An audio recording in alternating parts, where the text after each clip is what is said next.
આ લખી રાખજો ભક્તો. આ જગતમાં આપણે રહ્યા એટલે જગતના બધા જ વ્યવહાર કરવા પડે.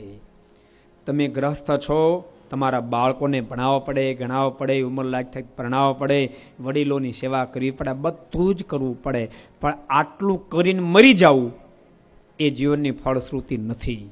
યાદ રાખો, આટલું કરી મરી જવું એ જીવનની ફળશ્રુતિ નથી. જીવનની ફળશ્રુતિ આ બધી તો આડ પેદાશ કરતા કરતા આત્માનું શ્રેય કરી લેવું, આત્માનું શ્રેય કરીને મરવું, એનું નામ સાચું મરણ છે, એનું નામ જીવન છે.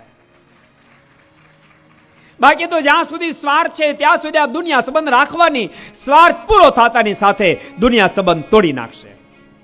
મધપુડાને ત્યાં સુધી માખીઓ વળગી રહે જ્યાં સુધી એમાં રસ હોય. મધપુડા રસ સુકાય એટલે માખીઓને છોડી છોડીને જતી રહે. તમારા કરતા અમને અનુભવ બહુ હોય. સાજા માંદા થાય એટલે ફોન કરે, સ્વામી ભગવાનને પ્રાર્થના કરજો ને, ભાઈ બીમાર થયો. 40 વર્ષનો ભાઈ હોય તો પ્રાર્થના કરવી, 80 વર્ષનો દાદા બીમાર થાય તો અમારે પ્રાર્થના કરવી. પણ પ્રાર્થના બંનેમાં ફરક. 40 વર્ષનો ભાઈ હોય બીમાર ત્યારે હું પ્રાર્થના કરવાની ખબર છે? સ્વામી ભગવાનને પ્રાર્થના કરજો ભાઈ હાજા થાય.